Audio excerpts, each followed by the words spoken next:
Halo, selamat pagi semuanya. Selamat bergabung di acara Ngalor Ngidul bersama saya Dr. Gregory Budiman. Kembali pada pagi hari ini, kesempatan yang indah ini saya ingin sharing karena banyak yang bilang Dr. Greg tidak update jurnal. Di luar negeri itu sudah banyak infus-infus vitamin, infus antioksidan, infus stem cell. Begitu ceritanya. Jadi katanya Dr. Greg tidak update, tidak baca jurnal. Oke, baiklah, saya akan memberikan sedikit klarifikasi mengenai hal ini. Ya, semoga sinyalnya bagus ya. Jadi latar belakangnya memang begitu. Banyak sekali tudingan kepada saya bahwa saya tidak ikut-ikut seminar lagi, tidak baca jurnal, tidak update, dan asal ngomong menjelekkan pelayanan sejawat lain, klinik dan rumah sakit yang main suntik atau infus vitamin ya. Jadi sebenarnya tidak demikian. Nanti saya akan jelaskan ya. Saya sendiri latar belakangnya adalah dosen FKUI tahun 2000 sampai 2012 di Departemen Anatomi sebagai PNS ya. Kemudian S2 saya biomedik. Biomedik ini penelitian kedokteran dasar, jadi praklinis, dan saya juga sempat mengajukan proposal S3, dan beberapa artikel yang sudah saya publikasikan ada tentang siklooksigenase di jurnal MKI, dan juga saya pernah submit ke jurnal internasional JAMA ya, Journal of Asian Medical Association, tapi waktu itu nggak selesai ya. Kemudian bicara tentang suntik atau infus vitamin, itu saya dasarnya memang ada jurnalnya juga yang menentang karena pro dan kontra. Tapi tentunya saya ambil dari yang lebih tinggi, yaitu ketetapan FDA. Ketetapan FDA, kemudian ketetapan pemerintah atau negara melalui situs government pemerintah. Itu juga Malaysia, Singapura, itu saya ada contohnya, mereka menolak penggunaan suntik atau infus vitamin.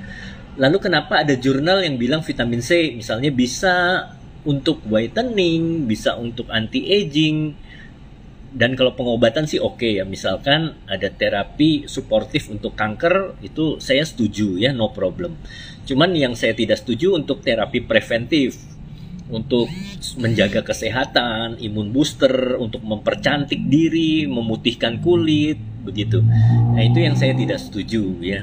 Jadi jurnal itu sebenarnya adalah publikasi hasil penelitian yang belum final. Begitu ya, sekali lagi belum final. Penelitian bisa pada tahap uji hewan coba.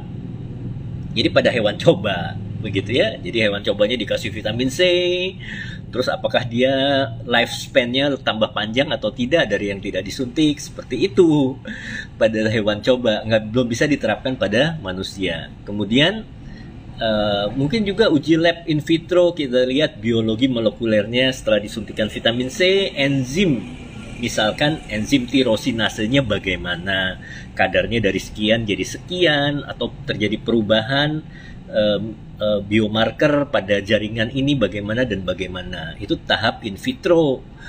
Kemudian ada pilot project juga, penelitian praklinis, begitu ya. Dan hasil jurnal yang tersebut ya memang valid, tapi belum tentu bisa dijadikan basis layanan kesehatan. Jadi kalau misalnya vitamin C bisa digunakan sebagai misalkan mencegah COVID-19 atau membunuh COVID-19 pada percobaan in vitro, jadi di luar tubuh manusia, virusnya mati. Nah, itu belum tentu bisa digunakan sebagai terapi pengobatan COVID, begitu ya. Karena harus ada penelitian lanjutannya, uji klinis, begitu. Kalau uji klinis satunya gagal, ya sudah, nggak bisa dilanjutkan ke uji klinis tahap berikutnya. Dan tentunya belum bisa dikomersialisasikan, seperti stem cell juga.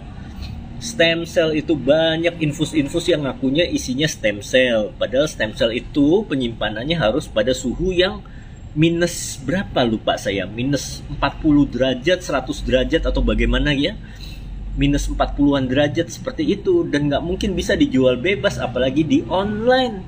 Di online ada yang jual suntik infus stem cell rusa, stem cell gang laut, ada plasenta tumbuhan, ya padahal tumbuhan nggak punya plasenta, begitu ya. Jadi banyak ngawur, banyak ngaco. Ini yang perlu saya jelaskan, saya perangi, begitu, supaya Anda tidak tertipu, Anda tidak jadi korban, begitu ya. Jadi hasil penelitian itu yang misalkan vitamin C untuk menghambat MSH, melanin stimulating hormone misalnya. Nah itu mungkin masih pro dan kontra ya. Ada yang metodologinya kurang diterima, kurang bagus ya, tapi masuk jurnal juga. Tapi jurnalnya indeksnya indeks Q3, indeks yang paling rendah. Sedangkan dia submit di jurnal yang internasional mungkin indeks Q1, itu dia tidak diterima. Akhirnya dia coba di jurnal-jurnal yang mungkin kurang laku, kurang bagus standarnya, seperti itu. Jadi jangan langsung percaya pada jurnal, begitu ya kira-kira ya. Semoga ini bermanfaat. Ya, yang lain itu seperti biasa. Jadi intinya ketetapan pemerintah ya, ini saya coba. Jadi FDA ini saya bacakan ya. FDA has not approved any injectable drugs for skin whitening or lightening. These products pose potentially significant safety risk. Jadi berbahaya to consumers. You are essentially injecting an unknown substance. Jadi zat tersebut kita tidak ketahui betul isinya karena memang ilegal into your body. Ya, you don't know what it contains or how it was made. Seperti itu ya. Jadi ini peringatan dari FDA. Bahkan untuk injeksi glutathione pun FDA warns against the use of injectable glutathione. Jadi glutathione itu injeksinya nggak ada yang disetujui oleh FDA maupun BPOM. Glutathione dipakai untuk whitening ya. Is injectable glutathione as a skin whitener because whitening is not approved. Use efficacy is not well established, and there have been reported side effect, acute renal failure, ingat ya, gagal ginjal akut, severe drug reactions, as generalized mobiliform eruption, jadi drug eruption, with angioedema and urtikaria and vasculitis, itu efek sampingnya, begitu ya. BPOM sendiri dalam situsnya ya di BPOM RI itu dikatakan BPOM hanya menyetujui penggunaan injeksi vitamin C untuk pengobatan defisiensi vitamin C apabila pemberian secara oral dikontraindikasikan. Jadi kalau Anda masih sehat itu sebaiknya tidak usah suntik atau infus vitamin C, tapi makan makanan bergizi atau kalau perlu minum suplemen vitamin C yang diminum ya, atau per oral, begitu ya.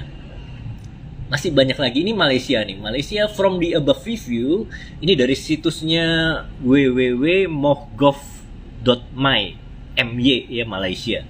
From the above review, the vitamin C injection cannot be recommended to be used for cosmetic purposes ya. Such as anti-aging, anti-wrinkle, and whitening agents due to lack of clinical evidence and safety data. Begitu kira-kira ya. Di Singapura juga demikian. The use of intravenous glutathione and vitamins for skin lightening purposes are not permitted in Singapore, although whitening drips are permitted in some countries like South Korea. Memang di Korea Selatan, ya mungkin di Kamboja juga ada beberapa kebijakan pemerintah yang memperbolehkan karena itu masalah bisnis, itu mendatangkan uang. Begitu ya. Ini kurang jelas. Ya, seperti itu kira-kira, dan banyak lagi yang ingin saya utarakan. Jadi infus atau injeksi whitening itu di Eropa, Amerika juga mungkin banyak, tapi ilegal.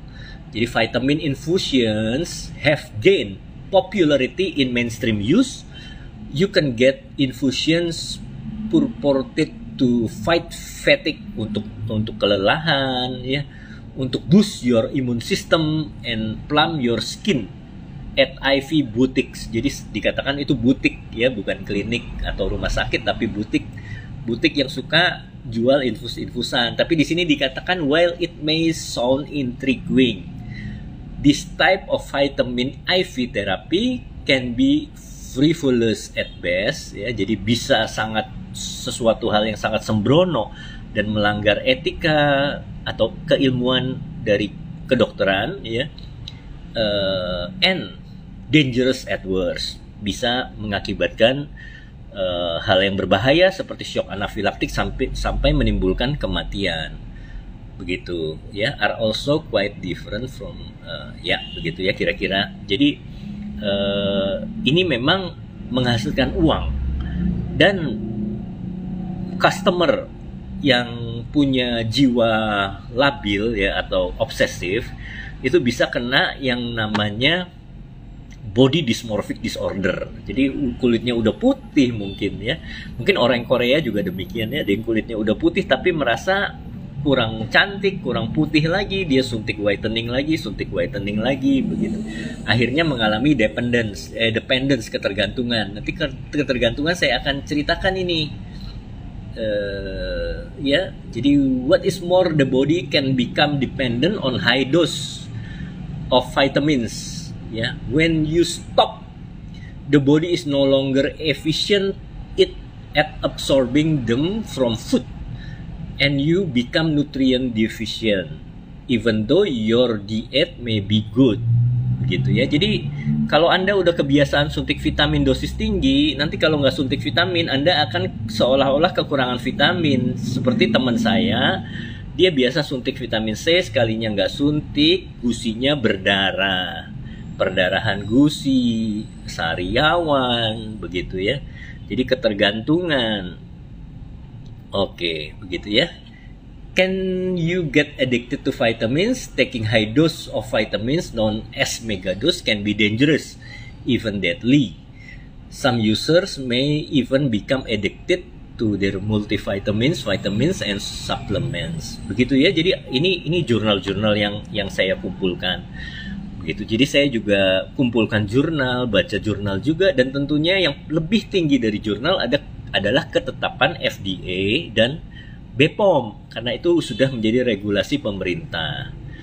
Begitu ya. Ini ada Bu Nana. Selamat pagi Bu Nana. Di situ ada komen, iklan infus whitening lebih laris manis. Kenapa justru di klinik-klinik kecantikan yang ada dokternya bisa ya, Dok? Iya. Jadi baik dokter, baik perawat, bahkan orang awam itu main suntik-suntikan ya, karena sudah dijual bebas online. BPOM bisa nggak mengatasi satu persatu? Tidak bisa. Jadi situs itu ditutup satu, diblokir satu. Seperti tahun 2012 itu ada suntikwhitening.com, 2014 ya kalau nggak salah ya. Itu ditutup situsnya, dia buka lagi di tempat lain begitu. Karena dulu juga saya main suntik-suntikan.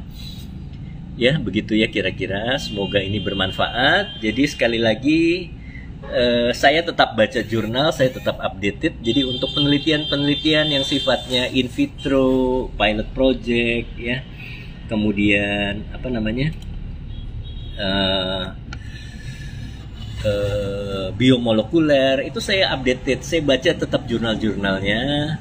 Memang vitamin C bisa secara signifikan mengubah mungkin indeks dari melatonin stimulating hormone dan lain sebagainya ya. Nah, tapi belum tentu bisa diterapkan di basis pelayanan komersial, apalagi komersial ya. Basis pelayanan biasa juga nggak boleh. Tapi kalau kecantikan pasti komersil. Mana ada kecantikan yang masuk BPJS? Nggak ada. Begitu kira-kira ya. Terima kasih semuanya yang sudah ikut acara saya. Selamat pagi, semoga salam sehat buat kita semua. Tolong bilangin teman-teman ya, jangan suntik infus whitening, jangan main suntik-suntikan vitamin untuk tujuan imun booster ya kalau kita masih sehat ya. Nantinya akan bermasalah itu ya. Jaga kesehatan baik-baik, kita lakukan perawatan yang aman dan rasional. Oke.